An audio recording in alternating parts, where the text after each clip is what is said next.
नमस्कार दोस्तों, स्वागत है आप सभी का। उम्मीद करता हूँ कि आप सबकी पढ़ाई बहुत अच्छे से चल रही होगी। आज हम इस वीडियो में 10th क्लास का model question paper 4 third language Hindi देखने वाले हैं। निम्नलिखित प्रश्नों के लिए चार चार विकल्प सुझाए गए हैं। उनमें से सर्वाधिक उचित विकल्प चुनकर उसके संकेताक्षर सहित पूर्ण रूप से लिखिए।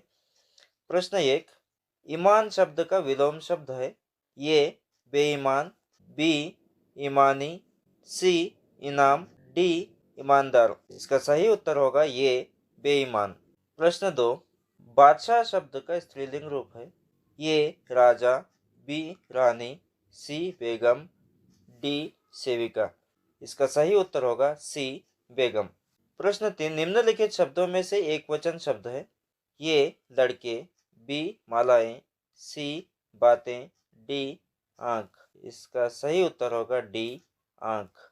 प्रश्न 4, गणेश शब्द में संधि है। ये गुण, बी यण, सी दीर्घ, डी वृद्धि। इसका सही उत्तर होगा गुण संधि। प्रश्न 5, निम्नलिखित में से प्रथम प्रेरणार्थक क्रिया का रूप है।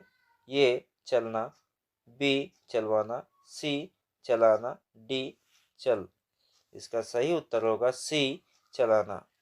प्रश्न 6, आज का युग इंटरनेट का युग है। वाक्य में प्रयुक्त विराम चिन्ह है। ये प्रश्न सूचक, बी विस्मयादिबोधक, सी योजक, डी पूर्ण विराम। इसका सही उत्तर होगा डी पूर्ण विराम। प्रश्न 7, निम्नलिखित में से द्विगु समास का उदाहरण है। ये राजा रानी, बी पीताम्बर, सी त्रिधारा, डी ताजमहल। इसका सही उत्तर होगा सी त्रिधारा। प्रश्न 8, पौ फटना मुहावरे का अर्थ है।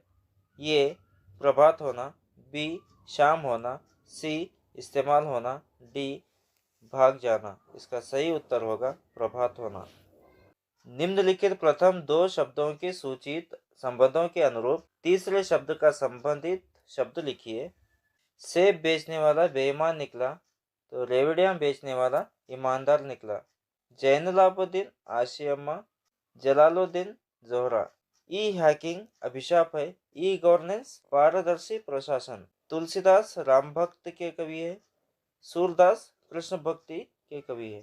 निम्नलिखित प्रश्नों के उत्तर एक एक पूर्ण वाक्य में लिखिए। प्रश्न 13, बसंत और प्रताप कहाँ रहते थे?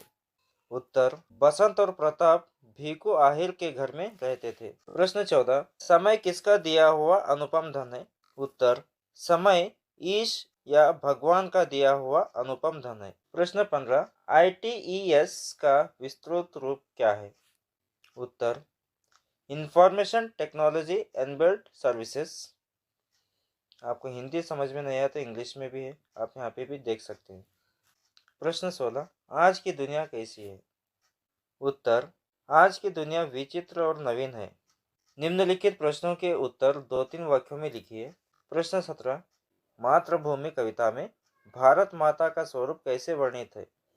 उत्तर, मातृभूमि में हरे भरे खेत और फल फूलों से भरे वन उपवन है। मातृभूमि अमरों की जननी है। माँ के एक हाथ में न्याय पताका तथा दूसरे हाथ में ज्ञानदीप है। प्रश्न 18, मनुष्य के लिए सुख की प्राप्ति कब संभव है? उत्तर, मनुष्य के लिए सुख की प्राप्ति तब संभव है जब वह समय का सदुपयोग करता है, काम के समय बहाने करके नहीं टालता है, समय को नष्ट न करके सुसमय पर जो काम करना है उसे मन लगाकर करता है। ऐसे मनुष्य को ही जीवन में सुख की प्राप्ति होती है। प्रश्न 19, बसंत के पैर को देखकर डॉक्टर ने क्या कहा? उत्तर, बसंत के पैर देखकर डॉक्टर ने कहा कि पंडित जी, ऐसा लगता है कि पैर की हड्डी टूट गई है। स्क्रीन करके देखना होगा, दूसरा पैर ठीक है पर इसे अभी हॉस्पिटल ले जाना चाहिए। प्रश्न 20, कलाम जी का बचपन बड़ी निश्चिंतता और सादगी में बीता कैसे? उत्तर, अब्दुल कलाम के घर आडंबर, आडंबर का अर्थ होता है दिखावा, आडंबर के लिए कोई स्थान नहीं था। अनावश्यक या ऐशो आराम वाली चीजों से दूर रहते थे।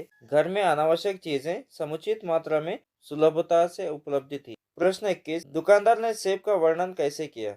उत्तर, दुकानदार ने कहा, बाबूजी बड़े मजेदार सेब आए हैं, खास कश्मीर के हैं, आप ले जाएं, खाकर तबीयत खुश हो जाएगी। प्रश्न 22, लालिम और किंचा लालीदाम जंगल की ओर क्यों चल पड़े?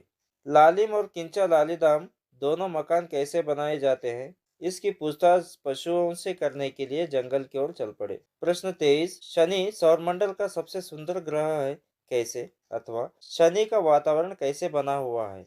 उत्तर, शनि ग्रह के चारों ओर वलय मतलब गोले दिखाई देते हैं। प्रकृति ने इस ग्रह को हार के रूप में वलय दिया है। इन वलयों के कारण ही शनि सुंदर व मनोहर ग्रह माना गया है। अथवा शनि का वातावरण हाइड्रोजन, हीलियम, मीथेन, एमोनिया गैसों से बना हुआ है। प्रश्न 24, सत्य का स्वरूप कैसे होता है? अथवा अनवर ने मीना मैडम से क्या कहा? उत्तर, सत्य भोला भाला बहुत ही सीधा साधा होता है। जो कुछ भी अपने आंखों से देखा, बिना नमक मिर्च लगाए बोल दिया, यही सत्य है। सत्य दृष्टि का प्रतिबिंब है, ज्ञान की प्रतिलिपि है, आत्मा की वाणी है। अथवा अनवर ने मीना मैडम से क्या कहा? अनवर ने मीना मैडम से कहा कि समस्त देशवासियों के प्रति भाईचारे का भाव रखना और जाति, धर्म, भाषा, प्रदेश, वर्ग पर आधारित सभी भेदभावों से दूर रहना चाहिए। निम्नलिखित प्रश्नों के उत्तर 3-4 वाक्यों में लिखिए। प्रश्न 25, बालकृष्ण अपनी माता से बलराम के बारे में क्या क्या शिकायतें करता है? उत्तर, बालकृष्ण अपनी माता से शिकायत करता है कि मुझे भैया बहुत चिढ़ाता है। तू काला है, तुझे यशोदा ने जन्म नहीं दिया बल्कि खरीद लिया। देखो तो तुम काले हो, वे दोनों गोरे हैं। तुम काले हो, इस तरह सब को सिखाता है। सब मुझे देखकर चुटकी बजाकर हंसते हैं। प्रकृति पर सर्वत्र है विजयी पुरुष आसीन। इस पंक्ति का आशय स्पष्ट कीजिए। उत्तर, प्रकृति पर सर्वत्र है विजयी पुरुष आसीन। इस पंक्ति का आशय है कि आज मनुष्य या पुरुष प्रकृति पर विजय पाया है, प्रकृति की संपत्ति को अपने वश में कर लिया है। प्रकृति में पानी, पवन, विद्युत सब पर मनुष्य ने अपना अधिकार स्थापित किया है। प्रश्न 27, धीरज सक्सेना को बुद्धिमान रोबोट की जरूरत क्यों थी? उत्तर, घरेलू कामकाज के साथ साथ नाते पोतों का होमवर्क कराने के लिए एवं वर्ड प्रोसेसर पर उनका काम संभालने के लिए धीरज सक्सेना को एक बुद्धिमान रोबोट की जरूरत थी। प्रश्न 28, लेखक ने कमरा छोड़कर जाने का निर्णय क्यों लिया? उत्तर, लेखक के कमरे में लेखक का चप्पल, चादर, कंबल, यहाँ तक कि ताला भी चोरी हो गया था। वे सोचने लगे कि अगर मैं और कुछ देर तक रहे तो मैं भी चोरी हो जाऊंगा। यह समझकर लेखक कमरा छोड़कर जाने का निर्णय लिया। प्रश्न 29, गिल्लू के अंतिम दिन का वर्णन कीजिए। उत्तर, गिल्हरियों के जीवन की अवधि 2 वर्ष से अधिक नहीं होती है, इसलिए गिल्लू की जीवन यात्रा का अंत आ ही गया। दिन भर उसने न कुछ खाया न बाहर गया।